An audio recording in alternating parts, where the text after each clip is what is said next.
Why do some people seem to build wealth almost effortlessly, while others struggle financially, no matter how much money they make?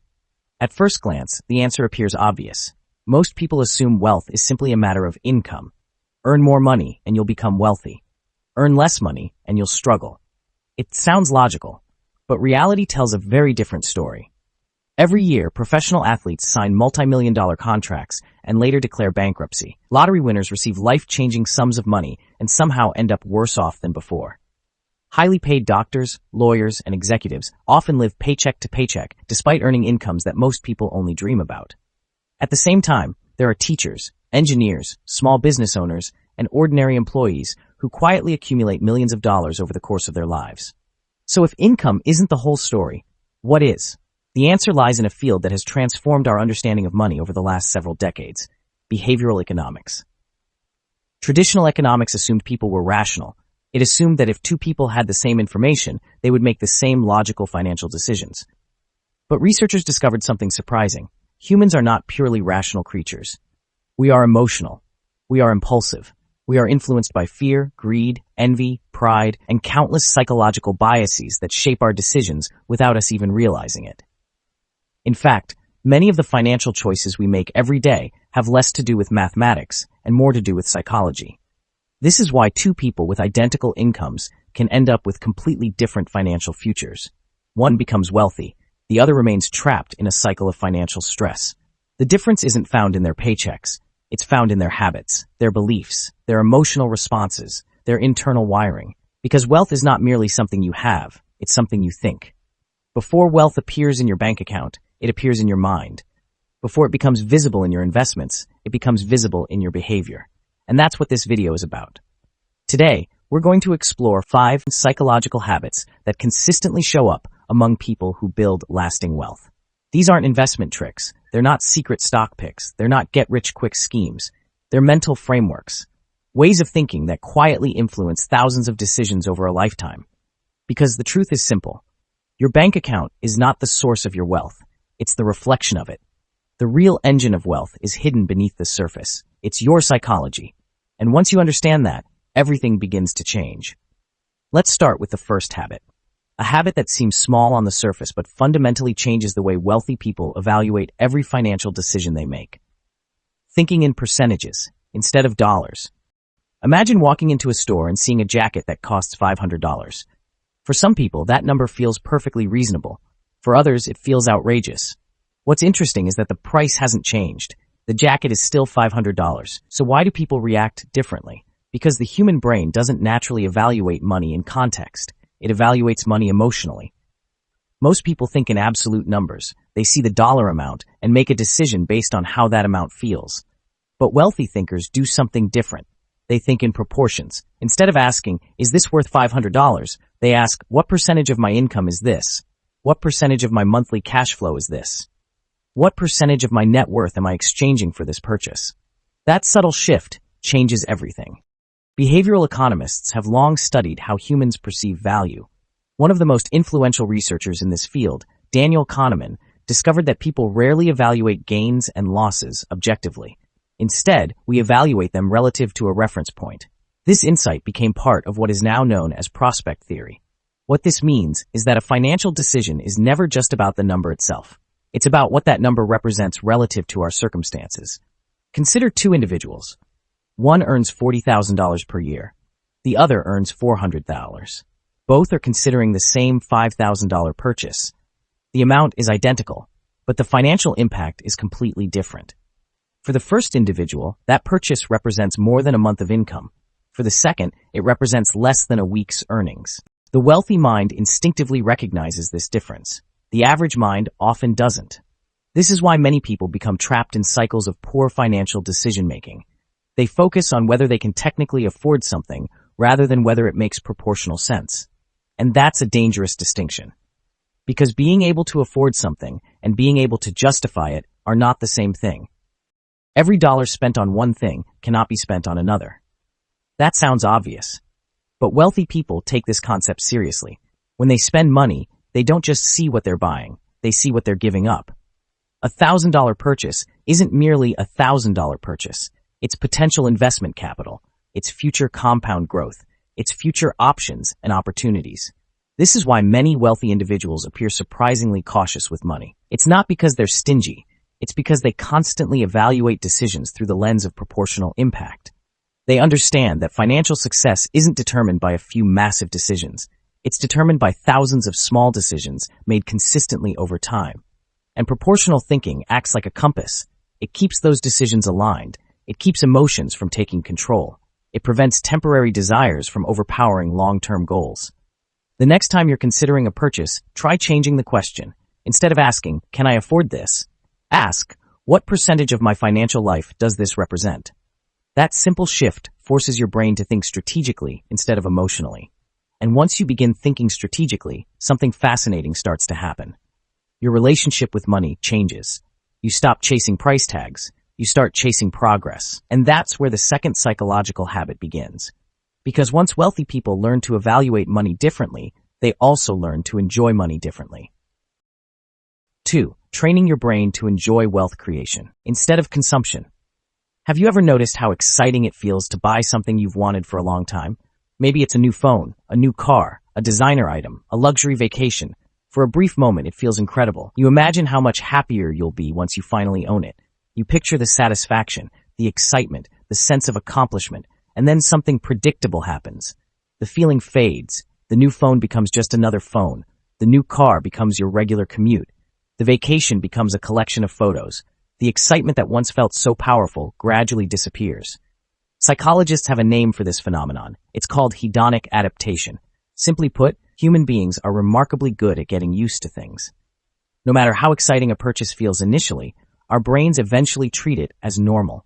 Researchers have repeatedly found that major purchases often provide only temporary boosts in happiness before people return to their previous emotional baseline.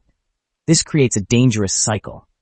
Because if buying things creates happiness, but that happiness doesn't last, the brain naturally starts searching for the next purchase, and then the next, and then the next.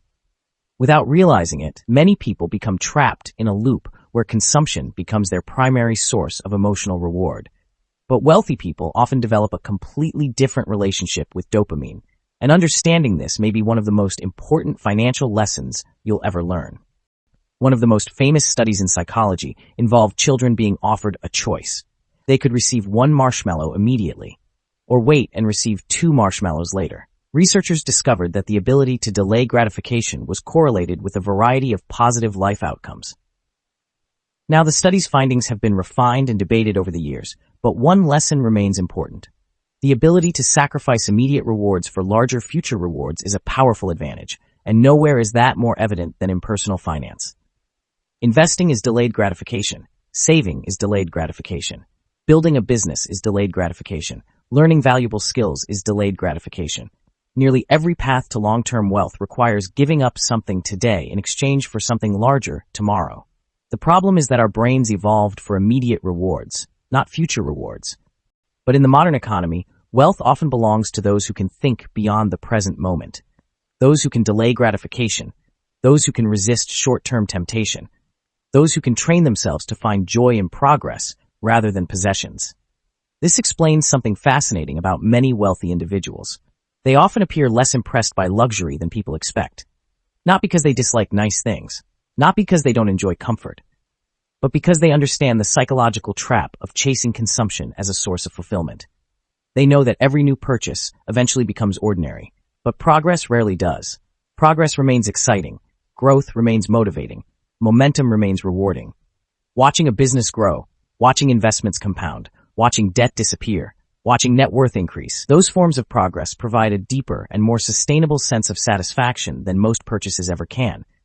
Because unlike consumption, progress creates options, freedom, security, possibility. Perhaps this is why some of the wealthiest people in the world continue working long after they have more money than they could ever spend. It isn't always about acquiring more things. Often, it's about the enjoyment of building, creating, growing, improving. Their reward system has become attached to progress itself, and that's a mindset anyone can develop. You don't have to wait until you're wealthy to start rewiring your financial psychology. You can begin today. Celebrate savings milestones. Track your net worth. Watch your investments grow. Create visual reminders of your financial progress. Turn wealth building into something emotionally satisfying. because your brain naturally moves toward whatever it finds rewarding. The question is whether those rewards are helping you build wealth or quietly preventing it. And once people begin finding joy in progress rather than consumption, another challenge inevitably emerges. A challenge that destroys countless financial futures, even among high earners. It's called lifestyle inflation. And wealthy thinkers often fear it far more than they fear not making enough money. 3. Wealth builders fear lifestyle inflation more than poverty. Most people imagine that financial problems disappear when income rises. They picture a future where earning more money automatically creates financial freedom. No more stress, no more worrying about bills, no more feeling restricted, just abundance. But something strange happens to many people on their journey toward higher income. As their earnings increase, so do their expenses. A bigger paycheck arrives. Then comes a bigger apartment, a nicer car, more subscriptions, more dining out, more vacations, more upgrades, more monthly obligations. And before long, the additional income has vanished. Not because it wasn't enough, but because spending rose to meet it. This phenomenon is so common that economists and psychologists have studied it extensively, and what they discovered reveals one of the greatest threats to long-term wealth. The threat isn't low income. The threat is lifestyle inflation. At the heart of lifestyle inflation is a psychological concept known as the hedonic treadmill. The idea is simple. Humans quickly adapt to improvements in their circumstances. The promotion that once felt life-changing becomes normal. The luxury car that once felt extraordinary becomes expected. The larger home that once seemed impressive becomes ordinary. And once something becomes ordinary, the brain begins searching for the next upgrade, the next level, the next source of excitement. This creates a cycle that can continue indefinitely. More income, more spending, more adaptation, more desire, more income, more spending. And despite making significantly more money, many people never feel financially ahead.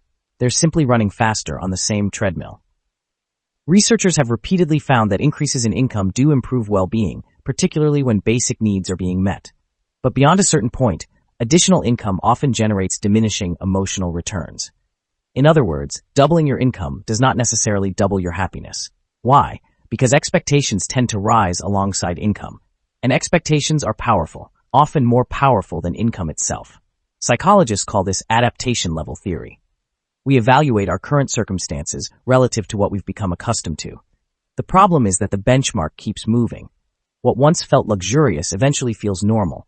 What once felt like success eventually feels average.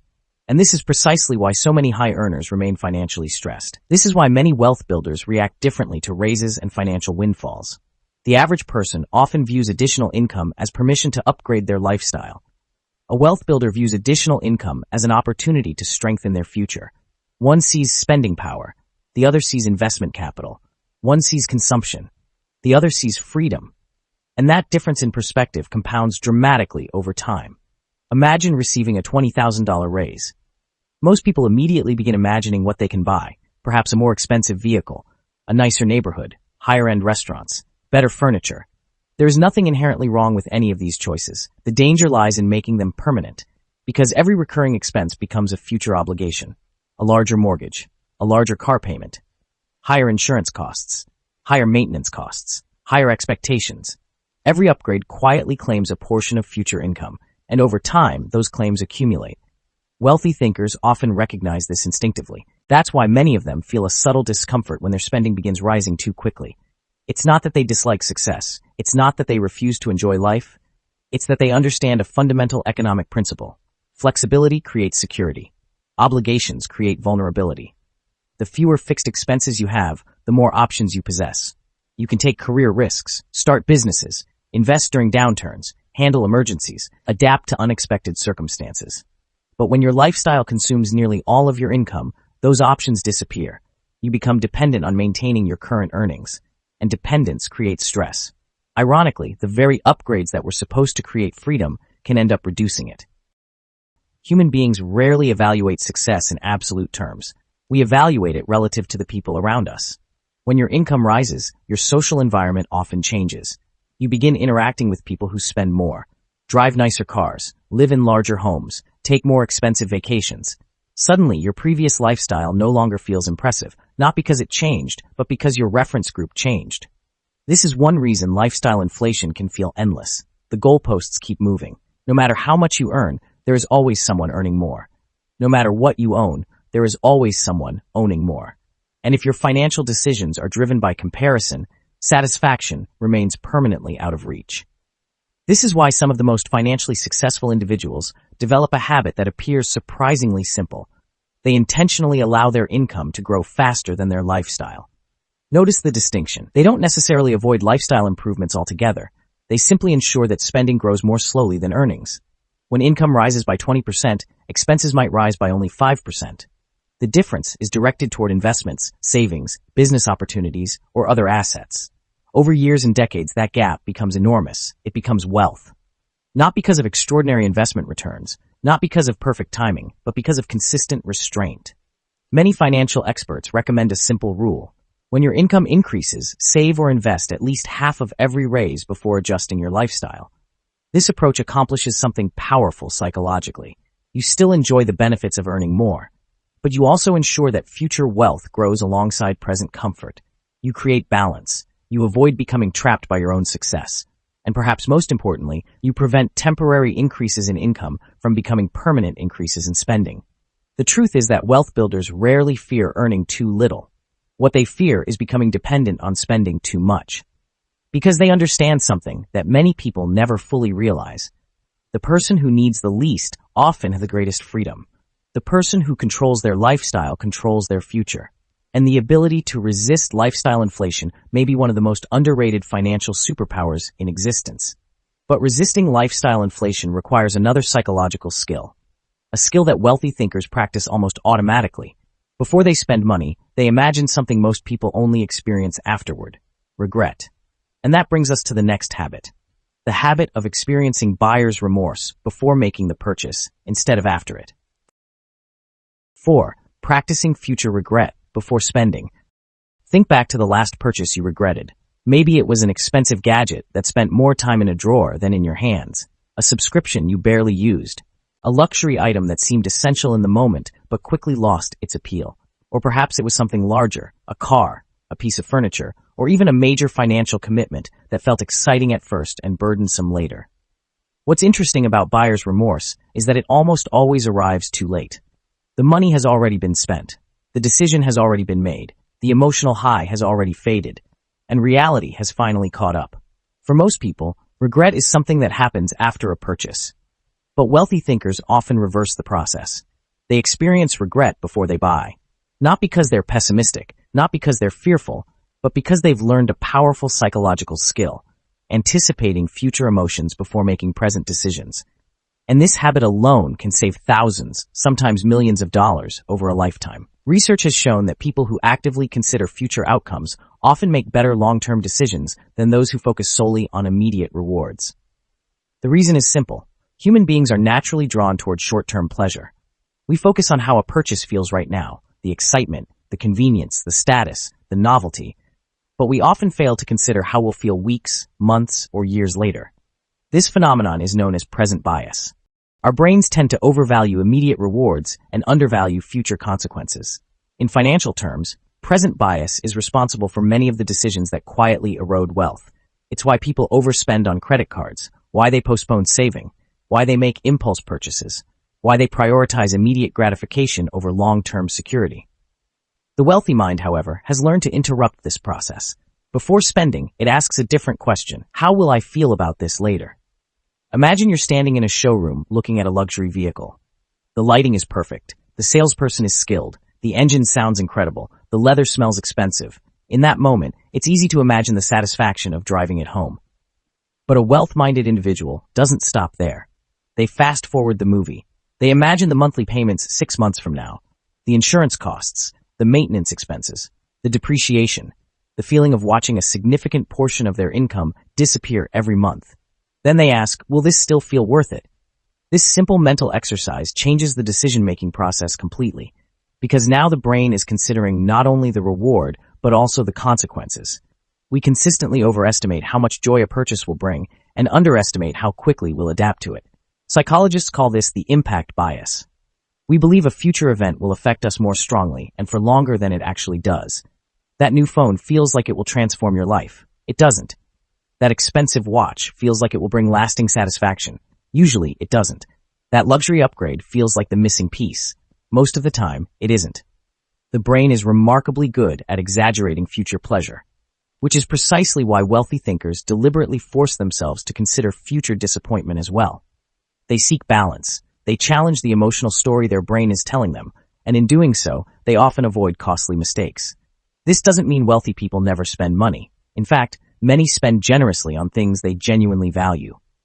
The difference is intentionality. They don't buy because something is exciting. They buy because something remains valuable even after the excitement fades. Think about that distinction. One decision is driven by emotion, the other is driven by conviction. One depends on novelty, the other depends on usefulness, meaning, or long-term satisfaction. That's why some wealthy individuals think carefully before making purchases that others make impulsively. One of the most practical ways to develop this habit is through what many investors call the 72-hour rule. When considering a non-essential purchase, wait 72 hours before buying, not because waiting magically improves decisions, but because time weakens emotional impulses. The urgency fades, the excitement cools, and clarity emerges. Many purchases that seem essential today become completely forgettable 3 days later. If the desire disappears, you've saved money. If the desire remains, you've gained confidence that the purchase is genuinely important. Either way, you win. Some wealth builders extend this principle even further. For major purchases, they wait weeks or even months. They deliberately create distance between desire and action, and that distance often reveals truths that excitement hides. Another useful exercise involves what psychologists call mental time travel. Before making a significant purchase, imagine yourself 1 year from today. Picture your future self looking back on the decision. Would they thank you? Would they feel indifferent? Or would they wish you had used the money differently? This may sound simple, but it activates a different part of the decision-making process. Instead of focusing exclusively on present emotions, you begin considering future consequences. And wealth is largely built through decisions that favor future benefits over present temptations. What's fascinating is that many people assume wealthy individuals possess extraordinary self-control. But often, that's not the whole story. What appears to be discipline is frequently a better decision-making framework. They don't rely solely on willpower. They use systems, questions, mental models, psychological tools. They structure decisions in ways that protect them from their own impulses. And anticipatory regret is one of the most effective tools in that arsenal, because when you learn to experience regret before spending, you dramatically reduce the amount of regret you experience afterward. The deeper lesson here is that financial success is rarely about avoiding mistakes altogether. It's about making fewer expensive mistakes. And many of the costliest financial errors begin with a simple failure, thinking only about the present. Which brings us to perhaps the most powerful habit of all. Thinking in decades instead of days. People often assume that wealthy individuals have access to special information, superior investment opportunities, or extraordinary financial skills. But when economists study long-term wealth creation, they repeatedly find that patience often matters more than brilliance. The reason is simple. Compounding rewards consistency more than genius. Consider two investors. The first spends years trying to find the perfect stock. The second simply invests consistently in diversified assets over several decades. More often than many people realize, the second investor wins, not because they are smarter, but because they gave time room to work. And time is one of the most powerful forces in finance. Perhaps no one explained this better than Albert Einstein, who is often credited with calling compound interest the eighth wonder of the world. Whether he actually said it or not remains debated, but the principle is undeniable. Compounding is one of the few phenomena in life where results grow exponentially rather than linearly. At first, progress appears slow, almost disappointingly slow. Then, something remarkable happens. Growth begins generating more growth. Returns begin generating additional returns. Momentum begins accelerating, and what once seemed insignificant becomes extraordinary. This principle applies far beyond investing. It applies to skills, businesses, careers, relationships, health. Virtually every meaningful achievement in life follows a similar pattern. Small improvements repeated consistently over long periods create massive outcomes. The challenge is that the human brain is not naturally wired to appreciate compounding. People would often prefer $100 today over $120 next month. The immediate reward feels more tangible, more certain, more satisfying, even when waiting would clearly be the better decision. This bias explains why saving money feels difficult, why investing feels slow, why building wealth often feels frustrating in its early stages. The rewards are delayed, and humans are naturally impatient. Our ancestors evolved in environments where immediate resources often meant survival. Waiting wasn't always an option. But modern wealth building requires a completely different approach. It requires thinking beyond immediate gratification. It requires trusting processes that may not deliver visible rewards for years. And that is uncomfortable for most people. Research from behavioral scientist Hal Hershfield suggests that people who vividly imagine their future selves are more likely to save money and make better financial decisions. Why? Because many people unconsciously treat their future self like a stranger. They prioritize today's desires while leaving tomorrow's problems for someone else to solve. Future debt, future stress, future financial insecurity. Those consequences feel distant and abstract. But wealth builders often see their future self differently. They see that future person as an extension of themselves. Someone worthy of protection, someone worthy of investment, someone whose life can be improved through today's choices. And that creates a powerful sense of responsibility. Poor financial decisions often feel harmless in the short term. A little extra spending, a little more debt, a little less saving. Nothing catastrophic happens immediately. The costs appear manageable. But compounding works in both directions. Just as positive behaviors accumulate into wealth, negative behaviors accumulate into financial strain. The effects are simply delayed, and delayed consequences are easy to ignore until they arrive. Wealth builders understand this intuitively. That's why they rarely evaluate decisions based solely on immediate outcomes. Instead, they ask questions like, if I repeat this behavior for 10 years, where will it lead? What happens if this becomes a habit? Does this decision move me closer to freedom or further away from it? Notice how different these questions are from the ones most people ask. Most people focus on today's impact. Wealth builders focus on trajectory, because trajectory matters more than position. Someone moving steadily toward financial freedom is often in a stronger position than someone earning more money but moving in the wrong direction. There is also a profound emotional benefit to long-term thinking.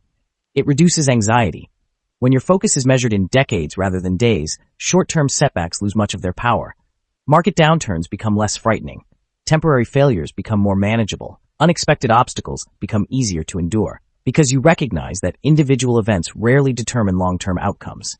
Consistency does. This is one reason successful investors often remain calm during periods of uncertainty. They understand that temporary volatility is often the price of long-term growth. Their perspective protects them from emotional reactions that can destroy wealth. Perhaps the most powerful exercise you can adopt is what some financial planners call the 10-year question. Whenever you're faced with an important financial decision, ask yourself, how will this affect my life 10 years from now? The answer won't always be obvious, but the exercise forces your brain to expand its time horizon. It shifts your focus away from immediate gratification and toward lasting impact. And over time, that shift changes the quality of your decisions. Because ultimately, wealth is not built by winning today. It's built by positioning yourself to win repeatedly over many years. The wealthy understand that time is not merely something to be managed. It is an asset, perhaps the most valuable asset of all. And once you begin thinking in decades instead of days, something interesting happens. Your decisions stop revolving around what you can afford and start revolving around who you are becoming. You begin asking a deeper question, a question that shapes everything from spending habits to career choices to investment decisions. Because the strongest financial behaviors aren't driven by discipline alone, they're driven by identity. If you followed this far, you might notice something strange. We started by talking about money, income, savings, investments. We ended up somewhere completely different. We ended up talking about identity, attention, emotion, time, systems, and psychology, because that's what wealth actually is underneath the surface. Not a number, but a pattern of thinking that produces numbers. One idea kept repeating in different forms. Wealth is not a single decision. It is a repeated behavior system. And that system is shaped long before money ever enters the equation. It is shaped by how you interpret value, how you respond to emotion, how you define success, how you relate to your future self, and how you design your environment. The deeper truth is this. Most financial struggles are not caused by lack of information. They are caused by conflict between behavior and psychology. People know what to do, but they don't have a mental framework that makes doing it automatic, natural, or consistent. So they rely on motivation, and motivation always fluctuates. Wealth builders solve this differently. They don't try to win every moment. They design for the long run. They build systems that reduce decision fatigue. They build identities that guide behavior. They reduce emotional interference. They expand time horizons, and they let compounding do the heavy lifting over time. At some point, something subtle happens. The behaviors stop feeling like effort. Saving stops feeling like sacrifice. Investing stops feeling like risk. Spending becomes more intentional. Time becomes more valuable. And money stops being emotional noise in the background of life. Not because life becomes perfect, but because the system becomes stable. So if there is one thing to take away from everything you've read, it is this. Wealth is not something you chase.